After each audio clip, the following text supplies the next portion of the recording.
Selamat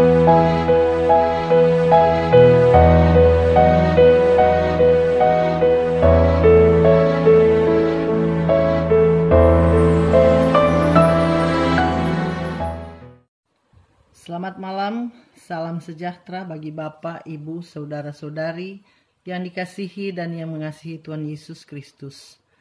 Saatnya kita akan beribadah kembali dalam ibadah keluarga yang dilaksanakan di rumah masing-masing, di rumah Bapak, Ibu, Saudara-saudari. Saudara, hidup dalam kekudusan dan tidak bercacat sesungguhnya adalah kehendak Tuhan bagi setiap umat. Sebab Tuhan telah menciptakan manusia menurut gambar-Nya. Tuhan adalah kudus, maka Ia pun menghendaki manusia kudus seperti dirinya. Kuduslah kamu sebab aku kudus. 1 Petrus 1 ayat 16. Kita bernyanyi dari Gita Bakti 12 bait 1. Masuklah semua menghadap Tuhan.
Segala puji syukur ya Allah Bapa di sorga, kami naikkan kehadirat-Mu yang kudus.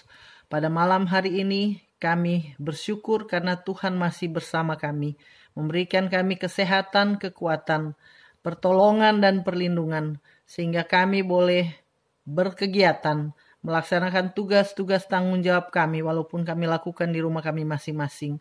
Tapi kami bersyukur karena Tuhan sudah memberikan kami kekuatan dan kemampuan. Dan malam hari ini Tuhan, kami kembali menaikkan ucapan syukur kami atas pertolongan Tuhan dan berkat-Mu yang masih Engkau berikan bagi kami, sehingga kami boleh beribadah, bersekutu bersama-sama di rumah kami masing-masing. Kami mau beribadah bersama pada malam hari ini Tuhan, karenanya kami mohon Tuhan tolong tuntun kami dalam ibadah rumah tangga ini. Biarlah Roh-Mu yang kudus yang akan menguasai kami, sehingga ibadah kami boleh berkenan di hadapan-Mu. Kami mohon pertolongan Tuhan, biarlah Tuhan mau jauhkan dari kami segala pikiran yang mengembara, dan biarlah hati kami hanya sungguh-sungguh terfokus pada firman-Mu yang akan kami dengarkan dan kami baca nanti. Terima kasih Tuhan, pimpin kami dan kami serahkan semuanya hanya ke dalam tangan kasih-Mu. Di dalam nama Yesus kami berdoa dan mengucap syukur. Amin. Mazmur berbalasan yang terambil dari Mazmur 150 ayat 1 sampai 6. Haleluya, pujilah Allah dalam tempat kudus-Nya. Pujilah Dia dalam cakrawalanya yang kuat. Pujilah Dia karena segala keperkasaannya. Pujilah Dia sesuai dengan kebesarannya yang hebat. Pujilah Dia dengan tiupan sangkakala. Pujilah Dia dengan gambus dan kecapi. Pujilah Dia dengan rebana dan tari-tarian. Pujilah Dia dengan permainan kecapi dan seruling. Pujilah Dia dengan ceracap yang berdenting. Pujilah dia dengan ceracap yang berdentang. Biarlah segala yang bernafas memuji Tuhan. Haleluya.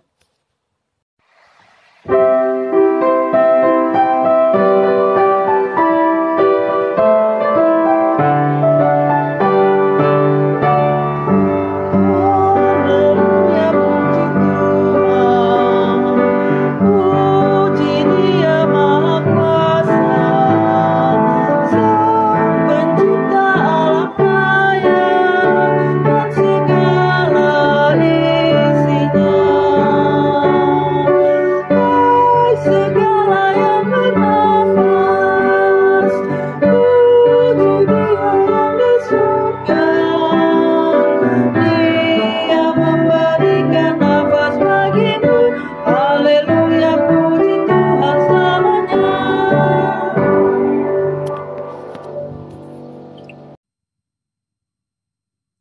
Saudara-saudara, mari kita bersama-sama berdoa. Ya Allah Bapa kami yang ada di dalam surga, saatnya kami mendengarkan firman-Mu. Biarlah Roh Kudus yang boleh memimpin kami, untuk kami boleh dapat mendalami kebenaran firman-Mu, dan ajarlah kami agar kami dapat melakukan firman Tuhan ini di dalam kehidupan kami masing-masing. Dalam nama Tuhan Yesus kami berdoa. Amin. Jemaat, mari kita berdiri. Kita akan mendengarkan firman Tuhan yang dibacakan dari Alkitab. Dari 1 Korintus 13 ayat 8 sampai dengan ayat 13.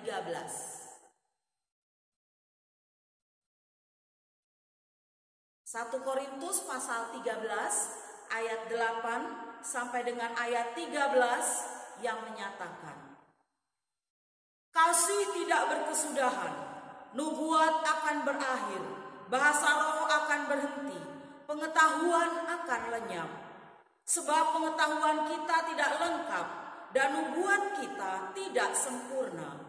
Tetapi jika yang sempurna tiba, maka yang tidak sempurna itu akan lenyap. Ketika aku kanak-kanak, aku berkata-kata seperti kanak-kanak. Aku merasa seperti kanak-kanak. Aku berpikir seperti kanak-kanak. Sekarang, sesudah aku menjadi dewasa, aku meninggalkan sifat kanak-kanak itu. Karena sekarang kita melihat dalam cermin suatu gambaran yang samar-samar, tetapi nanti kita akan melihat muka dengan muka. Sekarang aku hanya mengenal dengan tidak sempurna, tetapi nanti akan mengenal dengan sempurna, seperti aku sendiri dikenal. Demikianlah tinggal ketiga hal ini, yaitu iman, pengharapan, dan kasih. Dan yang paling besar di antaranya ialah kasih. Demikian pembacaan Alkitab. Berbahagialah setiap orang yang mendengarkan firman Tuhan dan yang melakukannya. Terpujilah Tuhan Yesus. Haleluya. Haleluya. Haleluya. Haleluya.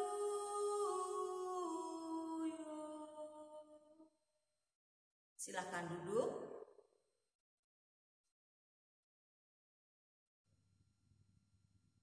Salam sejahtera dalam kasih Yesus Kristus. Tema dalam ibadah keluarga hari Rabu ini di minggu ke-6 sesudah Paskah adalah kasih jalan yang lebih utama. Saudaraku, jika saya membuat simbol ini atau tanda ini, atau mungkin begini simbolnya, atau begini yang biasa nonton drakor. Ya, simbol seperti ini atau simbol begini, atau ada yang kalau selfie begini. Simbol begini, Bapak Ibu Saudara, pasti saudara tahu itu adalah simbol atau tanda cinta. love atau kasih. Ya saudara, cinta dan kasih adalah dua kata yang hampir sama tetapi mempunyai makna yang berbeda. Cinta adalah perasaan yang lahir dari hati seseorang, timbul dengan sendirinya, dengan tiba-tiba, tidak melihat waktu, tidak melihat usia, tidak melihat tempat, di mana atau dalam kondisi seperti apa. Satu masa yang ingin dicintai, yang ingin mencintai, serta ingin memiliki. Seperti misalnya perasaan seseorang dari mata turun ke hati. Sedangkan kasih adalah sebuah kata yang terdengar di telinga kita. Kasih bukanlah suatu hal yang tabu untuk diucapkan, apalagi dirasakan. Kasih akan membuat diri kita merasa nyaman, damai dan tentram dalam menjalani setiap detik kehidupan yang telah diberikan kepada kita. Makna kasih yang sesungguhnya adalah bagaimana kita memberikan yang terbaik untuk orang lain, baik itu membahagiakan, tidak merebut kebahagiaan orang lain, dan membuka pintu hati untuk sebuah kasih. Kasih adalah satu perasaan, tetapi kasih itu sangat berbeda dengan cinta itu tadi. Umat Tuhan, lalu apakah pengertian kasih itu yang sebenarnya? Kasih mempunyai makna yang beragam. Kasih berarti menyayangi, kasih berarti mencintai, kasih berarti membahagiakan orang yang kita kasihi. Kasih kepada Tuhan berarti kita mencintai Tuhan dengan cara bagaimana kita menaati perintahnya, menjauhi larangannya. Dan kasih kepada orang tua kita itu berarti kita menyayangi mereka dengan setulus hati dan tidak membuat hati mereka sakit atau kita tidak menyakiti hatinya. Kasih kepada sahabat berarti kita menjaga dengan kasih sayang, tidak memfitnah, tidak mengkhianati. Dan kasih kepada pasangan kita, suami atau istri kita, itu berarti kita menjaga kejujuran, kita menjaga kepercayaan dengan setulus hati kita. Kasih mempunyai sejuta makna yang berbeda bagi setiap orang secara umum, saudaraku. Tapi kasih berarti itu kita menyayangi dengan tulus. Umat Tuhan, kata Ibrani di dalam Perjanjian Lama yang paling dominan untuk kasih adalah aheb, berkonotasi beragam makna sesuai dengan konteksnya. Dan Perjanjian Baru menggunakan dua kata Yunani, yaitu agape dan philia. Kata agape adalah kata yang paling dominan dalam Perjanjian Baru. Kata agape ini juga jarang digunakan dalam bahasa Yunani sebelum kata itu dipakai secara khas oleh orang Kristen untuk mengungkapkan kasih.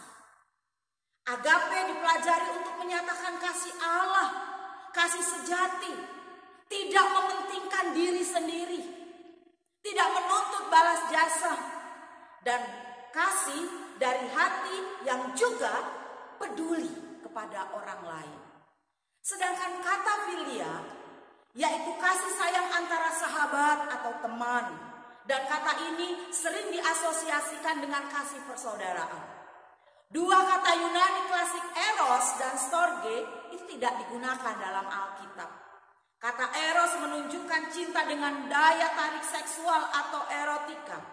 Dan kasih ini dihubungkan atau sering dihubungkan dengan romantisme. Sedangkan kata storge berarti kasih alami dalam keluarga, seperti kasih seorang ibu dan anaknya yang tidak digunakan di dalam Alkitab.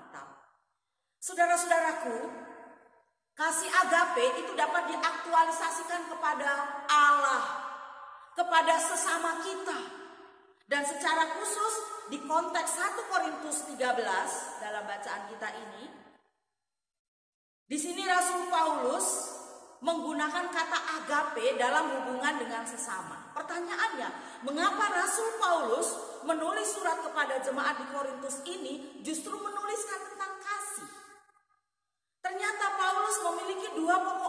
utama alasan saudara-saudara dalam pemikirannya ketika dia menulis 1 Korintus ini. Pertama, pada saat itu dia menulis untuk membetulkan masalah yang serius, untuk meluruskan masalah yang ada di jemaat Korintus.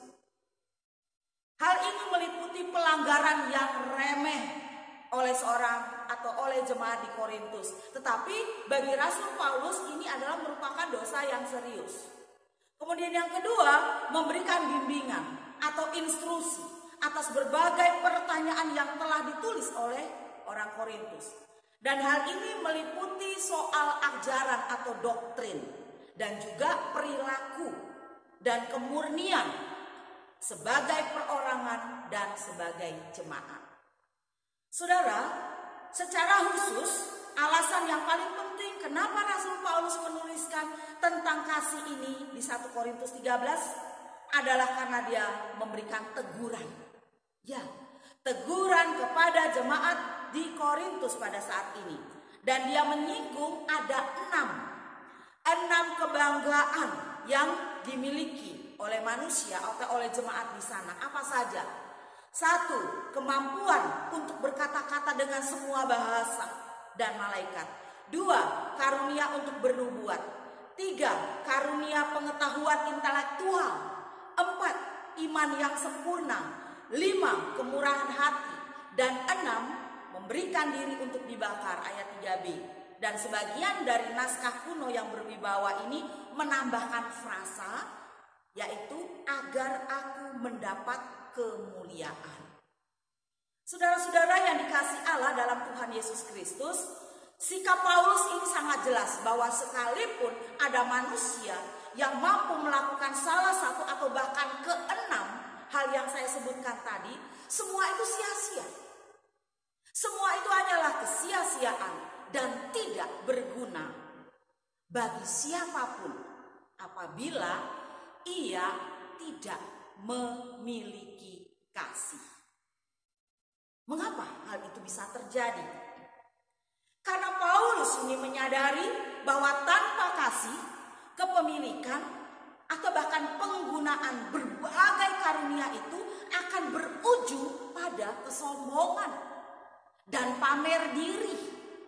Dan hal ini tentu sejalan dengan ucapan yang begitu tajam dari Tuhan Yesus untuk mereka yang menyombongkan amal mereka di depan umum. Itu ada di Injil Matius 6 ayat 2.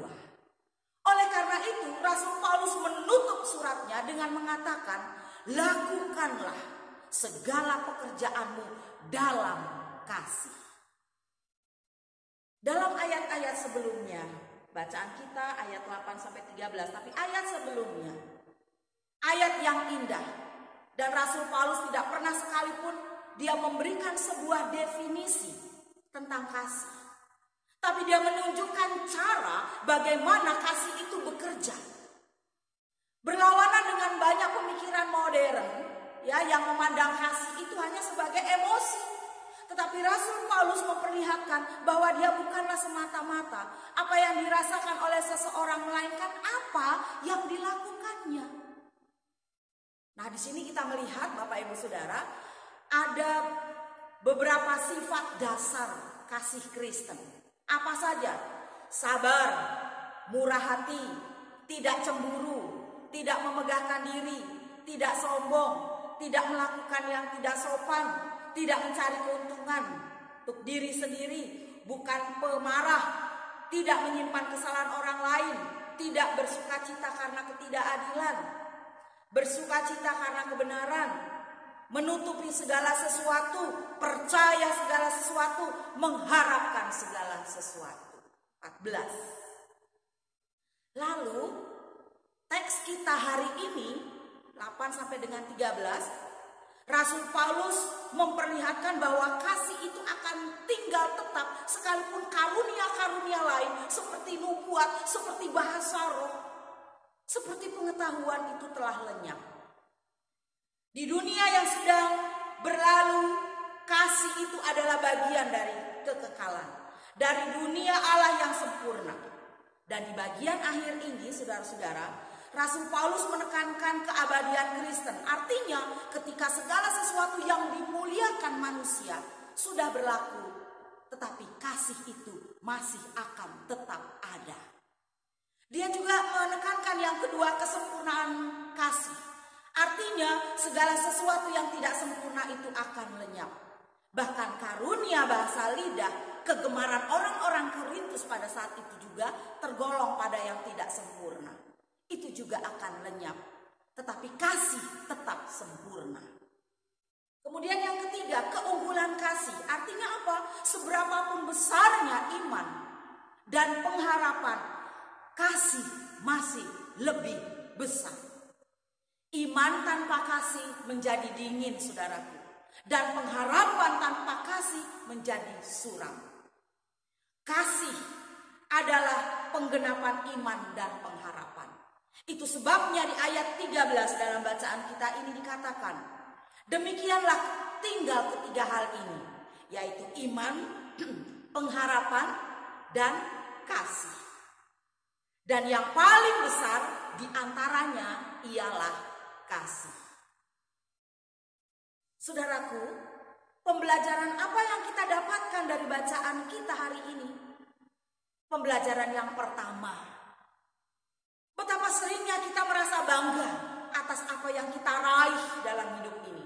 Pendidikan yang tinggi, status sosial, pekerjaan atau jabatan, kekayaan, pelayanan yang sukses, bangga, dan masih banyak lagi. Itu semua seringkali membutakan mata dan hati kita. Kita menjadi sombong, kita memamerkan diri di depan sesamanya. Segala bentuk kemurahan seringkali dibingkai oleh kasih yang hambat. Pelayanan kepada Tuhan atau pelayanan kepada gereja dan sesama semata-mata untuk memperoleh pujian dan menjadi topeng pengukuhan segala bentuk kesombongan dan tebar pesona. Dengan sangat keras Tuhan Yesus menegur jemaat di Efesus pada saat itu. Karena apa? Mereka telah meninggalkan kasihnya yang semula. Kasih kepada Allah Bapa itu hilang. Kasih yang benar-benar tulus kepada Yesus Kristus itu juga sudah hilang. Segala bentuk pekerjaan dan pelayanan mereka saat itu dicela oleh Tuhan Yesus. Karena apa? Karena semuanya itu dilakukan tanpa kasih. Semua hanya untuk menutupi kesalehan. Semua itu hanya untuk orang mengatakan jaim, jaga image. Supaya di luar kelihatan saleh. Supaya di luar kelihatan, oh sosial dia. Supaya di luar kelihatan. Tetapi sesungguhnya yang paling hakiki, semua itu tidak dilandaskan atas dasar kasih dari Yesus. Yang kedua, pembelajaran yang kita peroleh adalah, apakah orientasi kehidupan saudara? Apakah orientasi kehidupan saya? Seringkali orientasi kita terbatas hanya pada masa sekarang. Yang sekarang kita lakukan stop. Kita sudah merasa cukup. Kita sudah merasa berbuat banyak. Kita sudah merasa sempurna. Kita hanya berorientasi pada kekinian. Itu sebabnya saudara-saudara, banyak orang yang berjuang dengan sangat kerasnya untuk memperoleh segala-galanya yang notabene bernilai sementara. Ingatlah saudara, pengetahuan, jabatan, pekerjaan, pelayanan, harta benda, status sosial, dan lain sebagainya, semua itu pasti bisa berakhir dan akan berakhir dalam dunia ini. Oleh karena itu berorientasilah pada kekekalan. Oleh sebab itu berorientasilah juga pada kehidupan yang akan datang. Kejarlah kasih yang sejati sebab ia mempunyai nilai kekekalan. Segala sesuatu dalam hidup ini kita lakukan di dalam kasih. Dan tanpa semuanya akan menjadi sia-sia. Artinya apabila kita mau menolong, membantu sesama kita, lakukanlah itu dengan kasih yang tulus. dalam hati kita. Kalau kita mau melayani Tuhan, juga lakukanlah itu dengan ketulusan, dengan keikhlasan, tidak dengan paksaan, tidak supaya dinilai orang. Tuh lihat pelayanannya, untuk tidak dinilai oleh orang lain. Tetapi lakukanlah sebagaimana Tuhan Yesus telah melakukannya dan memberikannya untuk kita. Allah lah yang telah terlebih dahulu mengasihi kita. Oleh sebab itu ketika kita melakukan segala sesuatu dalam kehidupan kita yang ada di sekitar kita, lakukanlah dengan kasih yang tulus. Tanpa kasih yang tulus, semuanya akan menjadi sia-sia. Saudaraku, sudah sejauh manakah saudara dan saya menjabarkan kasih yang tulus, kasih yang ikhlas, kasih yang mau berkorban, kasih yang keluar dari hati kita yang paling dalam? Jika belum, mari kita belajar dan memulainya hari ini. Dan saudara-saudara, sehubungan dengan bacaan kita, tema kita tentang kasih, ya, Bapak Ibu Saudara punya buku Gita Bakti? Ada? Kalau yang punya silahkan dibuka atau dicari Gita Bakti nomor 47. Coba disiapkan dulu. Ya, lagunya bagaimana? Ada yang tahu? Ini sudah familiar ya lagunya ya. Kasih itu sabar, kasih itu murah hati. Ya, coba dinyanyikan semua anggota di rumah. Kita mulai ya. Kasih itu sabar, kasih itu murah hati, ia tak cemburu, ia tak memegahkan diri dan sombong. Diulangi. Kasih itu sabar, kasih itu murah hati, ia tak cemburu, ia tak memegahkan diri dan sombong. Selamat menebarkan kasih, kasih yang tulus, kasih yang ada dan dimulai dari diri kita sendiri. Amin. Saat teduh.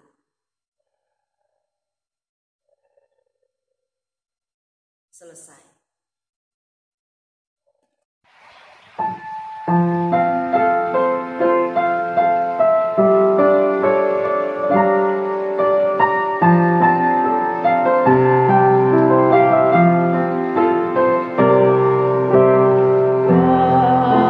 Kasih pasti lemah lembut, kasih pasti memaafkan.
kami yang di surga, dalam nama Tuhan Yesus Kristus, terima kasih atas kesempatan yang indah untuk kami boleh beribadah di rumah kami masing-masing.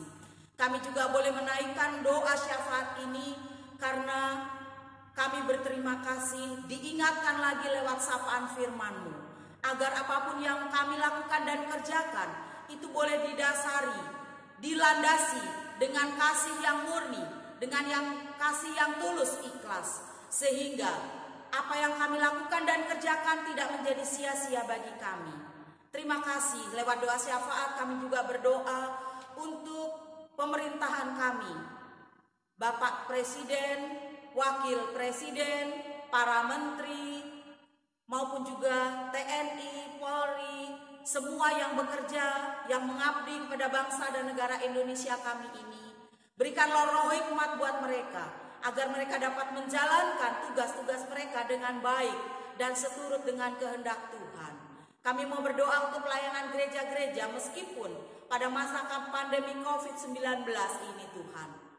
Mereka melakukannya, pelayanan itu, baik secara online maupun juga secara streaming live. Berkatilah pelayanan kami, para pelayan-pelayan Tuhan juga yang melayani kami.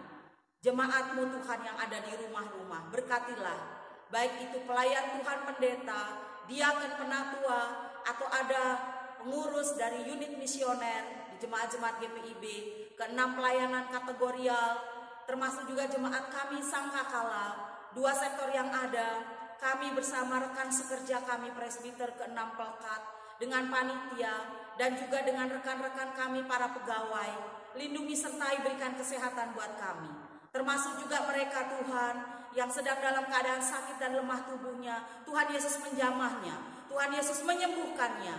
Kami percaya Tuhan bahwa Engkau tidak pernah meninggalkan mereka di masa-masa pandemi COVID-19 ini. Banyak juga dari kami Tuhan yang sekarang kehilangan pekerjaan atau di PHK, kami kehilangan mata pencaharian, atau bagi mereka yang sangat sulit hidup Tuhan, untuk makan pun Tuhan, mereka harus berpikir berkali-kali bagaimana caranya Tuhan untuk mereka hidup. Sebab lapangan pekerjaan di berbagai perusahaan, di berbagai tempat saat ini Tuhan, sudah banyak yang ditutup. Dan termasuk juga mungkin ada jemaat kami yang terdampak atas COVID-19 ini. Tuhan Yesus boleh membuka jalan. Termasuk juga Tuhan Yesus segera akan mengakhiri pandemi COVID-19 ini Tuhan. Sehingga kami boleh kembali lagi hidup secara normal dalam pola hidup kami Tuhan. Kami tahu Tuhan juga ada hal yang positif di masa pandemi COVID ini yang boleh mendekatkan kami dengan keluarga, mendekatkan kami kepada Tuhan, intens untuk berdoa, untuk membaca firman Tuhan, untuk mendengarkan firman Tuhan.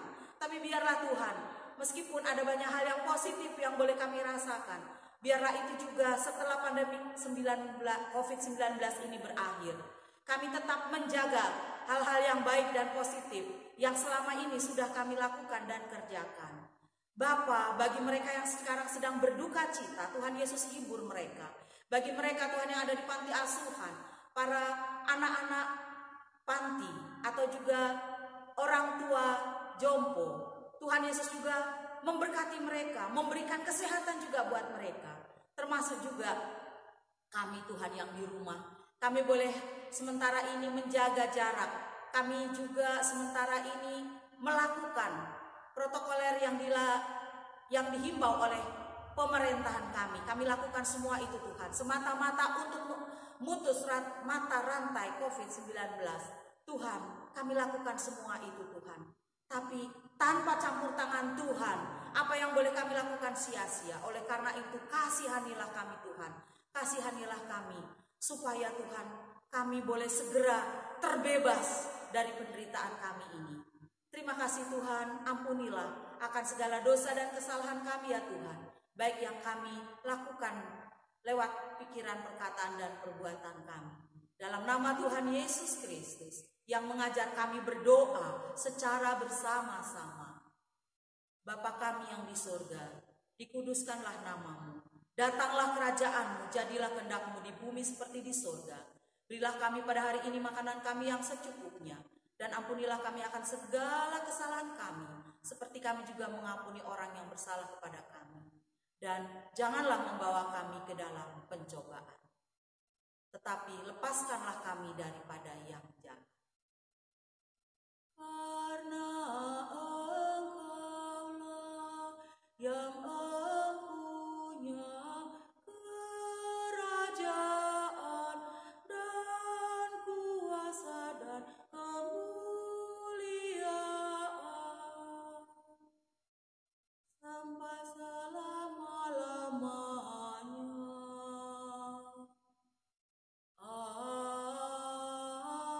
Amin. Marilah kita mengungkapkan syukur dengan hati, mulut dan tangan kita, serta mengingat pesan dalam Alkitab yang tertulis di Maleakhi 3 ayat 10. Firman Tuhan, bawalah seluruh persembahan persepuluhan itu ke dalam rumah perbendaharaan, supaya ada persediaan makanan di rumahku, dan ujilah aku, firman Tuhan semesta alam. Apakah aku tidak membukakan bagimu tingkap-tingkap langit, dan mencurahkan berkat kepadamu sampai berkelimpahan. Tuhan memberkati saudara dan persembahan saudara. Kita bernyanyi dari PKJ 146 bait 1 bawah persembahan.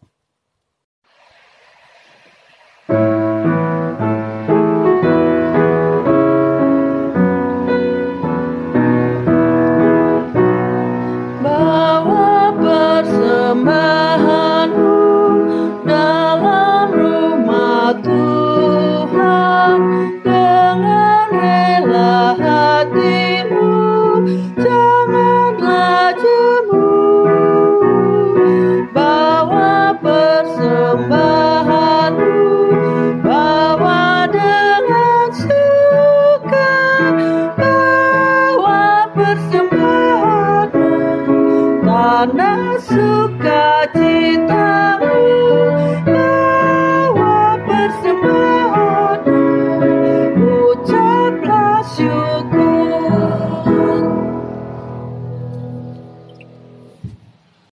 Jemaat diundang berdiri, kita berdoa doa syukur. Ya Tuhan, kami bersyukur kepadamu karena kasih dan pengorbananmu mendorong kami untuk memberi persembahan sukarela ini. Kiranya Engkau mau terima dan kuduskanlah ungkapan syukur kami ini, agar berguna untuk pelayanan kasih dan keadilan demi kemuliaan-Mu. Amin. Jemaat dipersilakan duduk. Saudara-saudara, firman Tuhan, demikianlah tinggal ketiga hal ini, yaitu iman, pengharapan, dan kasih. Dan yang paling besar di antaranya ialah kasih.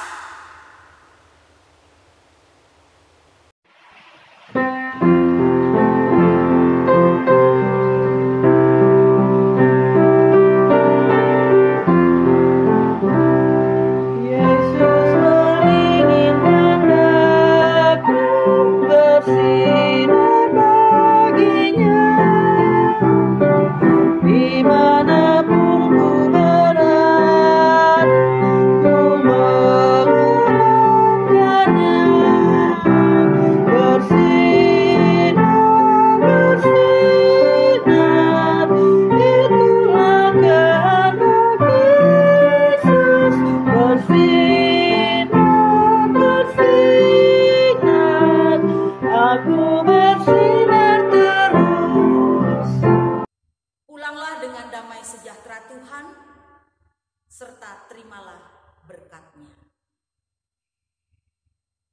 Arahkanlah hati dan pikiran kita kepada Tuhan, serta terima berkat dari Tuhan.